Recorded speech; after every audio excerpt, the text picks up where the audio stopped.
Lockdown के चलते देश के अलग अलग हिस्सों में फंसे प्रवासी मजदूरों का गुस्सा भड़कने लगा है।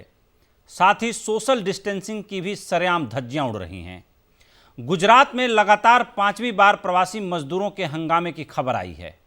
अहमदाबाद में घर के लिए निकले मजदूरों को जब पुलिस ने रोका तो उनका गुस्सा फूट पड़ा और पथराव शुरू कर दिया। उधर उत्तर प्रदेश के गाजियाबाद में हजारों की भीड़ श्रमिक स्पेशल ट्रेन के लिए रजिस्ट्रेशन कराने जुटी तो हरियाणा के सोनीपत में भी 2000 से ज़्यादा मजदूर बस पकड़ने के लिए स्टैंड पर जमा हो गए।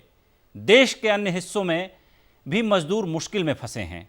मजदूरों की खबरें लगातार सामने आ रही हैं, लेकिन मजदूरों को कौन राहत देगा, कौन उनके हालात को सुधारने के लिए पहला कदम बढ़ाएगा, ये समझ नहीं आ रहा है।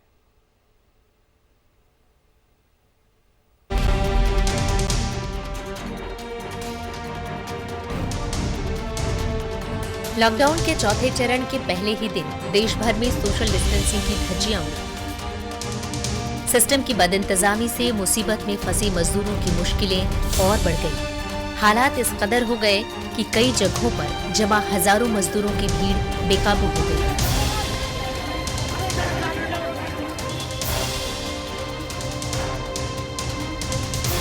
और जब उनका सब्र टूटा तो पुलिस को उन पर लाठीचार्ज के साथ आंसू गैस की गोली भी छोड़ने पड़ी। ये तस्वीर अहमदाबाद की है, जहां कंस्ट्रक्शन साइट पर काम बंद होने के बाद ये मजदूर पैदल ही अपने घर की ओर चल पड़े और जब पुलिस ने रोका तो उनका गुस्सा फूट पड़ा। प्रवासियों की ये भीड़ पथराव और तोड़फोड़ पर उतर आई। इसके बाद पुलिस एक्शन में आ गई और मजदूरों पर जमकर लाठियां बरसाई गई। वहीं दिल्ली से सटे गाजियाबाद के घंटाघर रामलीला मैदान की इन तस्वीरों को देखकर तो ये नहीं लगता कि यहाँ प्रशासन के लिए लॉकडाउन और सोशल डिस्टेंसिंग के कोई मायने नहीं है। बिहार और पूर्वी उत्तर प्रदेश जाने के लिए हजारों की संख्या में रजिस्ट्रेशन के लिए उमड़े इन मजदूरों की सुरक्षा और सुविधा के लिए कोई इंतजाम नहीं किए गए थे। आप देख सकते हैं कि थोड़ी ऊंचाई पर रजिस्ट्रेशन काउंटर है, जहाँ मजदूर चढ़ने की कोशिश कर रहे हैं और पुलिस उन्हें धक्का देकर नीचे उतारने में लगी है। हरियाणा के सोनीपत में भी मजदूरों की मजबूरी की कुछ ऐसी ही तस्वीरें दिखी। फैक्ट्रियों में काम बंद होने के बाद वो किसी तरह अपने गांव पहुंचना चाहते हैं, इसलिए बस स्टैंड पर जमा है। पास में पैसे नहीं है, मगर घर जाना जरूरी है, क्योंकि यहाँ उनका दर्द समझने वाला कोई अपना नहीं है।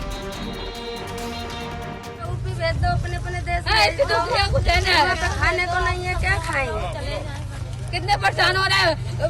बॉर्डर पे पुलिस मार रही है, घंटे पे उतार लिया पुलिस वालों ने। दिल्ली यूपी बॉर्डर पर गाजीपुर के पास भी प्रवासी मजदूरों की भारी भीड़ पैदल ही अपने गांव जाने के लिए बेताब है और जब पुलिस ने रोका तो परिवार के साथ सड़क के किनारे ही बैठ गए। दरअसल मजदूरों की घर वापसी के सभी इंतजामों के बावजूद उनकी मुश्किलें कम नहीं हो रही हैं।